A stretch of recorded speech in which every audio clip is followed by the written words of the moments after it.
बच्चों, आप सभी का हमारे चैनल आइडियल देव क्लासेस में स्वागत है। बच्चों, आज हम आपके लर्निंग आउटकम आधारित लर्निंग गेम सामग्री विषय गणित लेके आए जो कक्षा 8वीं के लिए है और इस पुस्तक को राज्य शिक्षा केंद्र मध्य प्रदेश भोपाल द्वारा बनाया गया है। चलिए देखते हैं कक्षा 8वीं सत्र 2022-23 के लिए विषय गणित। इसमें आज हम आपको वर्कशीट 12 बताएंगे।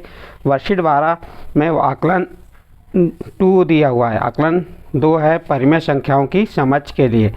तो देखते हैं आकलन के तहत कौन से प्रश्न आते हैं। यहाँ पे देखिए प्रश्न नंबर 1 दिया है। क्या दिया है? तुल्य भिन्न के पैटर्न आगे बढ़ाओ। जो तुल्य भिन्न है उसका पैटर्न को हमको आगे बढ़ाना है।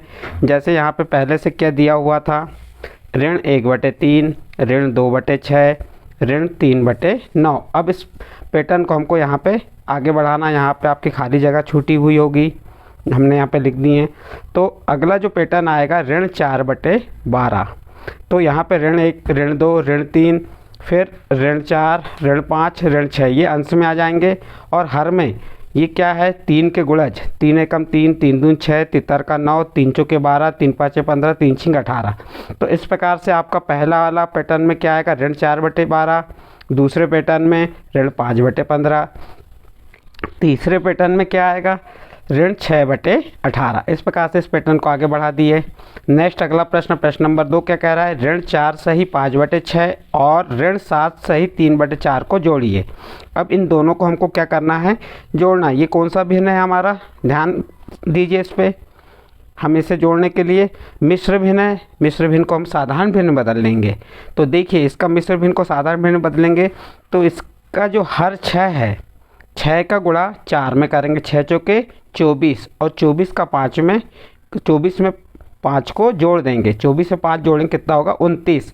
तो क्या हो जाएगा, ऋण 29/6। यहाँ पे लिख दी हमने, ये लिखे देखिए। फिर इस मिश्र भिन्न को साधारण भिन्न बदले तो क्या हुआ, 7 चौके 28, 28 में 3 जोड़े 31। और ये धन का गुणा ऋण में किए तो क्या हो गया, ऋण। इस प्रकार 31/4 हो गया। अब इन दोनों भिन्न परिमेय संख्याओं क्या करेंगे, हम जोड़ देंगे। इनको जोड़ने के लिए हमको क्या लेना पड़ेगा, लघुत्तम समापवर्तक। 6 और 4 का लघुत्तम क्या आता है, देखते हैं निकाल के। 6 और 4 का लघुत्तम देखिए यहाँ पे किसका जाएगा, 2 का भाग चल जाएगा, 2 तिया 6, 2 दूनी 4। अब फिर 2 का जाएगा, कितने बार जाएगा, 1 बार। 3 जैसा का वैसा, 2 एकम 2। अब यहाँ पे ये 3 का 2 में गुणा की, 3 दूनी 6, 6 दूनी 12। तो लघुत्तम कितना आ गया अपना, 12 आ गया। अब ये जो लघुत्तम 12 आया है उसमें क्या करेंगे, जो 29/6 है तो इसके हर 6 का भाग लघुत्तम में देंगे। लघुत्तम कितना है, 12। 6 का भाग 12 में दी, कितने बार गया, 2 बार। और 2 का गुणा जो ऊपर वाला अंश है ऋण 29 उससे कर देंगे। फिर ऋण का चिन्ह, ये वाला ऋण चिन्ह आ गया आपका। फिर 4 का भाग 12 में दी, कितने बार गया, 3 बार गया। और उस भागफल 3 का गुणा अंश 31 से कर देंगे, 31 गुणित 3।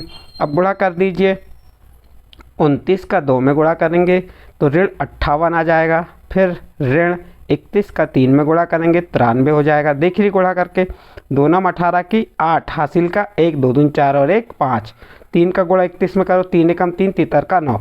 इस प्रकार ऋण 58, ऋण 93।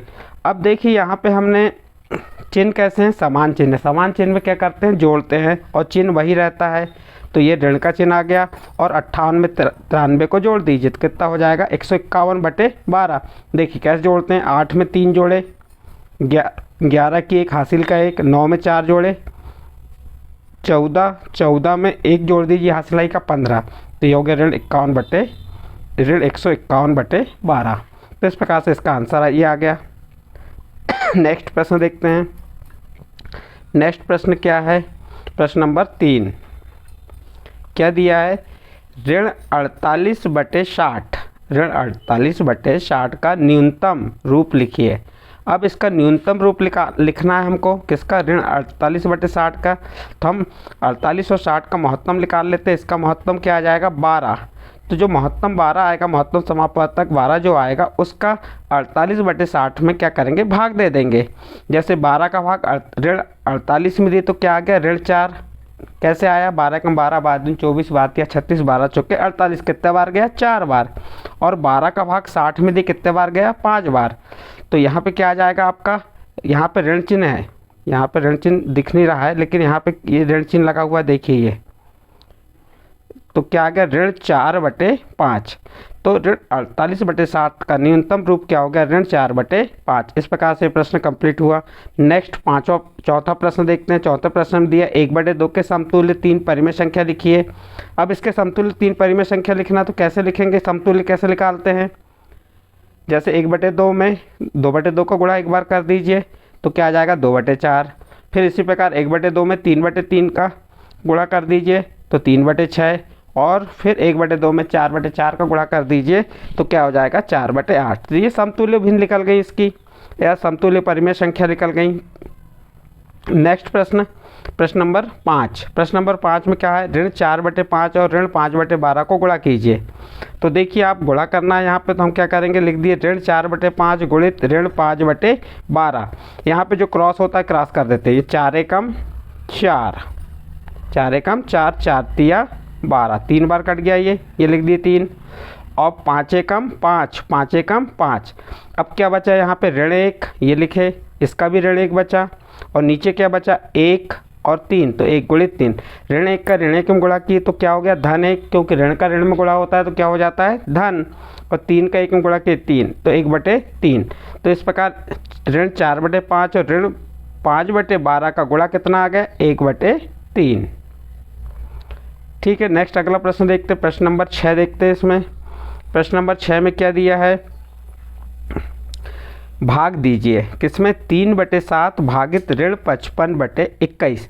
3/7 में किसका भाग देना है हमको, ऋण 55/21। ये लिख दी हमने जैसा का वैसा। फिर बराबर लगाए, फिर 3/7 जैसा का वैसा, और ये भाग को कायम बदले गुणा में।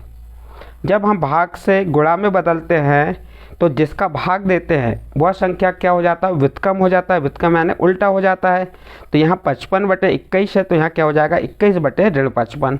ऋण 55 कहाँ गया, नीचे आ गया। अब 7 से 21 कट जाएगा, 7 एकम 7, 7 तिरी 21, 3 बार काट दिए। अब बचा क्या, कुछ कटेगा नहीं। तो ये 3 का 3 में गुणा की, 3 का 3 में गुणा की, कितना आ गया 9। और 1 का ऋण 55 में गुणा की तो ऋण 55। तो इस प्रकार 7/3 में ऋण 55/21 का भाग देंगे तो क्या आएगा, 9/ऋण 55। इस प्रकार से आपका प्रश्न नंबर 6 कंप्लीट होता है यहाँ पे। इसके बाद प्रश्न क्रमांक 7 देखते हैं। प्रश्न क्रमांक 7 में क्या दिया है, संख्या रेखा ऋण 3/4 को संख्या रेखा पर प्रदर्शित कीजिए।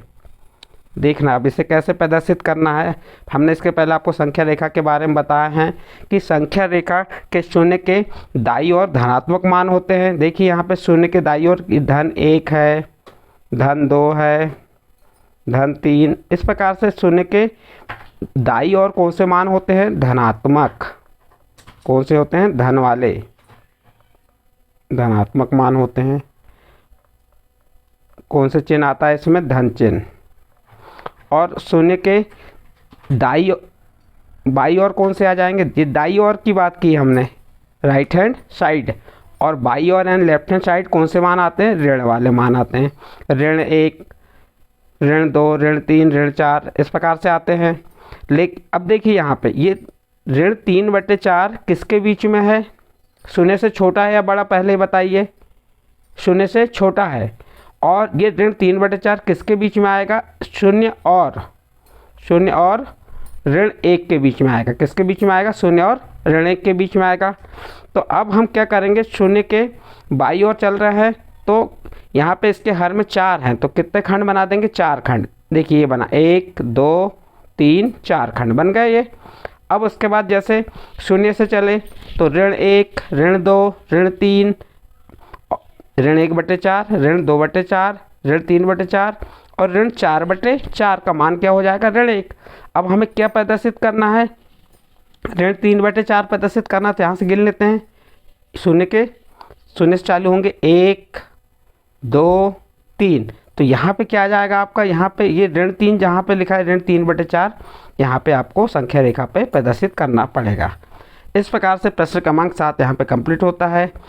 और इस प्रश्न क्रमांक 7 साथ आपके साथ वर्कशीट 12 यहाँ कंप्लीट होती है। यदि ये वर्कशीट 12 आपके समझ आई है तो आप हमारे चैनल आइडियल देव क्लासेस को सब्सक्राइब कीजिए, लाइक कीजिए एवं अन्य ग्रुप में शेयर जरूर कीजिए।